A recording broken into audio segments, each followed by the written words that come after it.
Welcome back to my sewing room. Today we're going to be talking about housewives. Now I'm not referring to the stereotypical female person who stayed home and took care of the family and the house. I am talking about portable sewing kits. These kits were also known as a Huswif, and in the 18th and 19th centuries it was common for mothers, sisters, and sweethearts to embroider personalized sewing kits for their menfolk to take to war. From the mid-19th to the mid-20th centuries, a khaki roll-up pouch containing thread, buttons, scissors, needles, and a thimble became standard Army issue. Before the advent of safety pins, the housewife was useful for mending uniforms and sewing on buttons, ranks, and awards. Some soldiers even took up recreational needlework. After the First World War, which lasted from 1914 to 1918, embroidery became a popular therapeutic occupation for wounded soldiers. I wanted to show you one that I have made since I started doing research. I decided that since these started in the mid-18th century, at least the first print record of a housewife, that I would make mine all by hand. It took me 2 full days and several evenings to finish, and the entire thing is made by hand except for the embroidery on the front, because I don't have time for that and I wanted a pretty front on my housewife. So this is the one I made. This is the front. These 2 strings tie. It opens like this. This pocket in the first flap is large enough to hold an embroidery hoop. This button's just decorative. The middle section here, I know I'm doing a horrible job showing you, this flap flips up, and these D-rings are used to hold strands of floss so that you can put them there, and then this flap just folds up and protects them. And this flap has a section of wool on it to use as a needle minder or a pin cushion type thing. You have another large pocket here that could also hold an embroidery hoop. Then these 3 pockets here. This pocket could hold a couple spools of thread. This pocket is just perfect for my little embroidery scissors. They slide in there blade first so they don't poke anything, and then this pocket fits a thimble or 2. And then the very back, I just made some paper pieced hexagons and added those to the back with a button. And then this, like I said, this just ties. So this video, I'm basically going to replicate this. And when I started this video, I set out to replicate this, only I was making it with machine. When I finished it, I just didn't like it. I didn't like the fabrics I used. I didn't like how it turned out. I didn't love it. So I ended up scrapping it and scavenging the D-ring hardware off of it to use on the half-size housewife I was making. So this video, rather than showing you how to make a duplicate of that larger housewife, I'm actually going to show you how I made this one, which is half size. So the video will be a little bit inconsistent to start with, but this is the end result, and I absolutely love it.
Okay, so it's time to finish up this small housewife, and I've actually made a couple changes since the last time I updated you.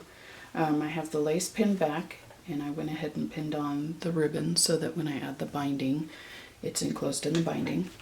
On the inside though, I decided that these big D-rings, they were just too big for the size of this housewife. So I have these, and I'm going to put them under here instead, these smaller 3/4 inch D-rings. And I'm trying to decide on whether I want to do just 3 or if I want to try and layer them. So I'm going to mess with the layout a little bit. First thing I need to do to prepare them though is to sew them to the tabs. So I'm going to do that now. So the first thing I do is thread the tab through the D-ring. And it doesn't really need pinned, I just pin the end to help control it while I'm sewing. And I attached my zipper foot, moved my needle to the far left position so that when I do put my zipper foot down, come on, get under there, it'll be sewing right next to the edge of the D-ring.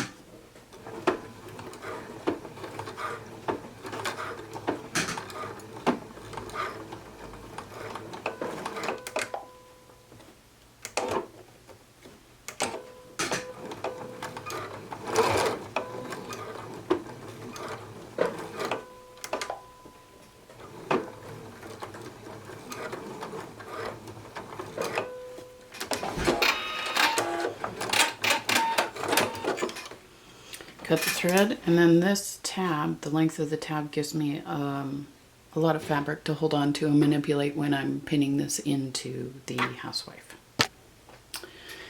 Okay, so originally I was just going to add 3 of these D-rings, and I was going to put them relatively high like that so that when this was there and it lifted up, they were about like that. But then I decided,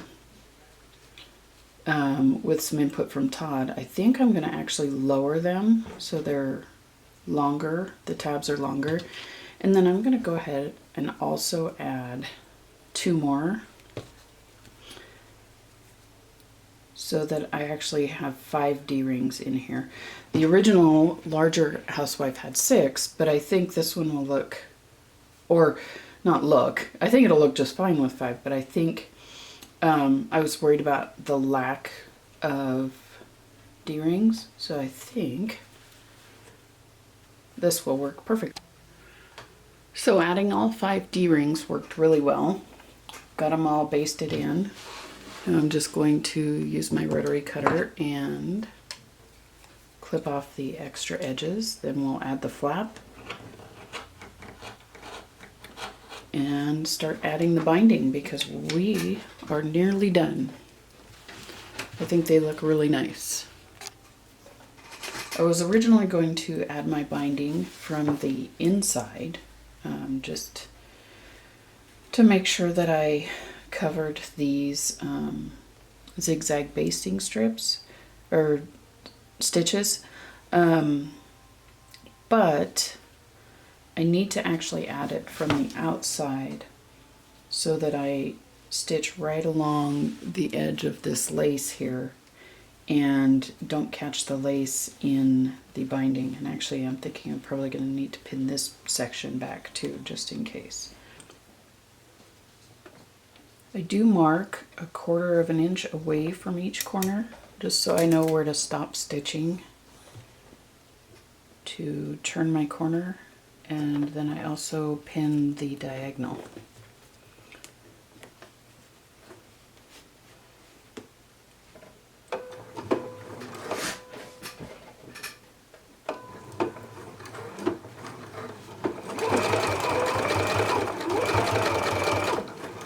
I am sewing this binding on at 1/4 inch seam allowance.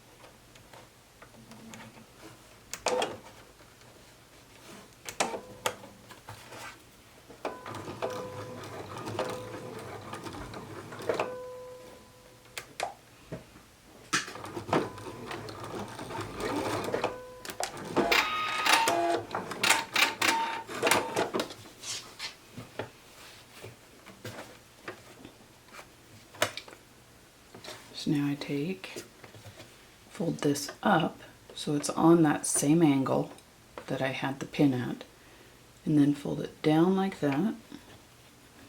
Gives me a nice 90-degree corner. And then I'll start my stitching right here.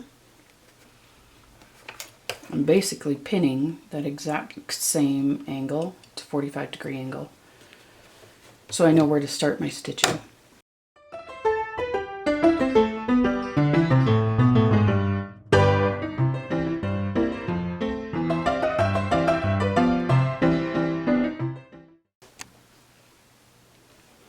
Okay, so we're coming up on the last corner.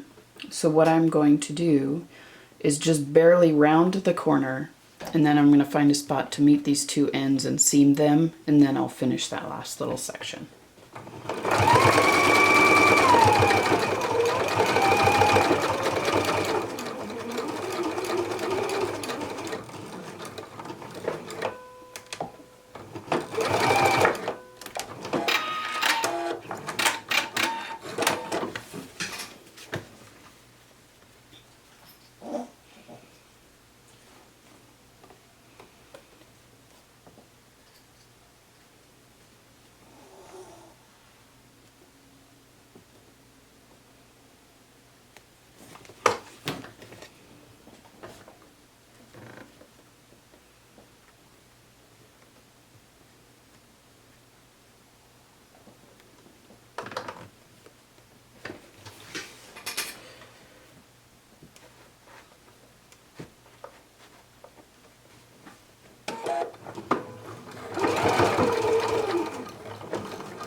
I have no idea where that pin just landed.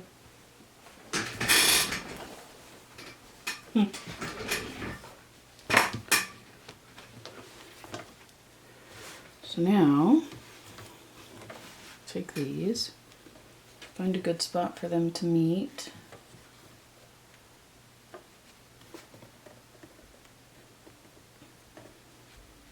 Pin it so I know where to stitch.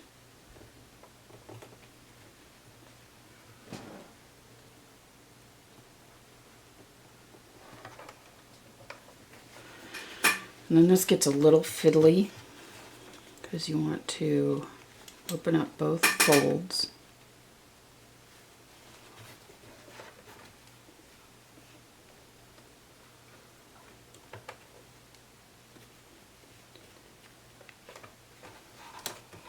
And then you're going to stitch it together where you marked it.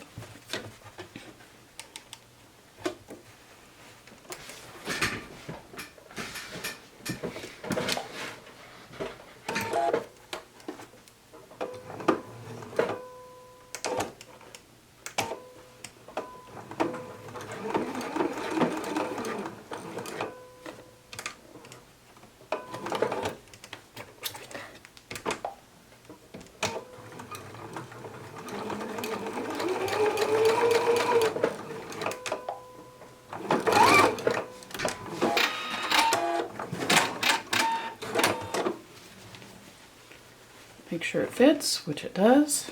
So then you just trim your seam.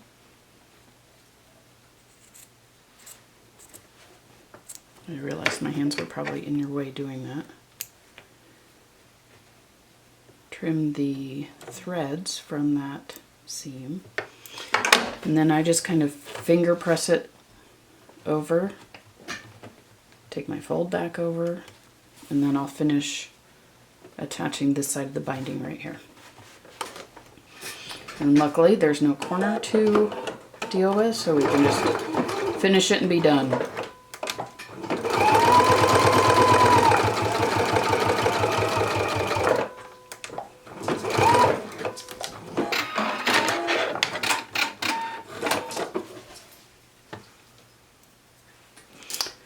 So now I will trim the seams, trim the corners, and be ready to flip it around to the other side. So when you do the corners this way, you end up with a really nice, I can't do it right now really because I haven't trimmed the seam, but you end up with a really nice mitered corner. and it just looks really good.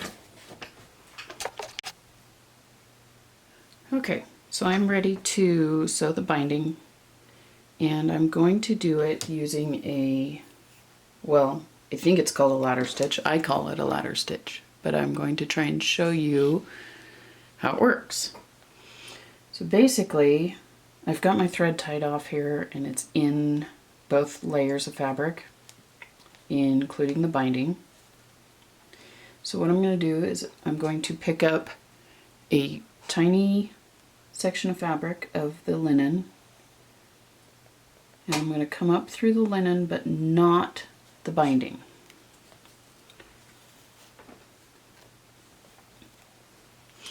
Then I'll pull this away so you can maybe see better.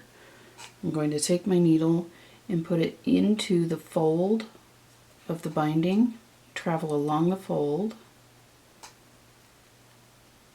and not pick up any linen. And then I'm going to come down here and do the same thing again, right under where my needle came out of the binding. So basically, when you get a bunch of stitches, they end up looking like ladder rungs. See if you can see that better.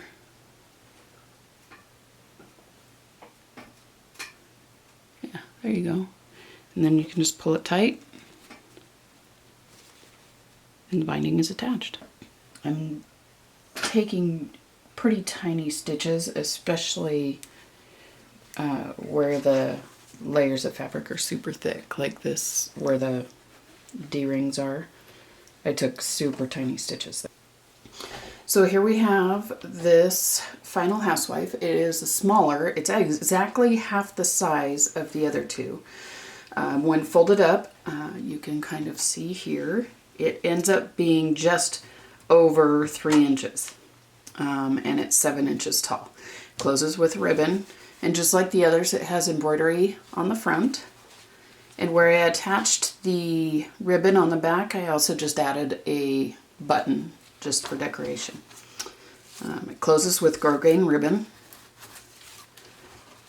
and when you open it up, it has the one large pocket on this side, just like the other two. And it has a large pocket on this side, in addition, just like the other two. But instead of having 3 pockets, this time I gave it 4. Also, I mentioned it when I was constructing it, I have 5 D-rings here instead of 3 like I originally planned, and I think that works out really well. Even though they're stacked one on top of the other, they're not going to, the threads are not going to get all tangled and messed up, because they're going to be laid down flat and protected by this flap that has the needle minder on it.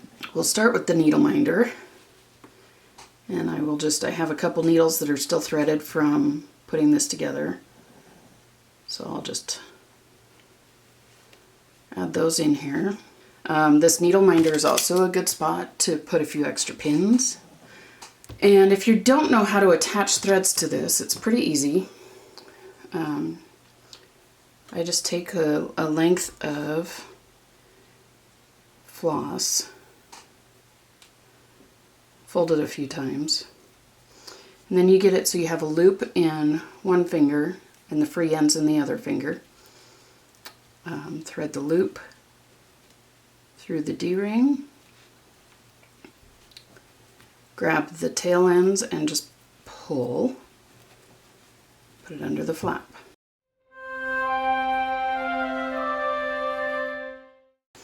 Roll it over,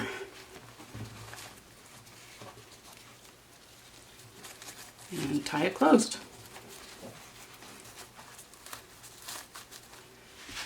And now you have everything you need to do any hand sewing. Thank you for watching. If you liked it, give me a like and a thumbs up, and subscribe if you like.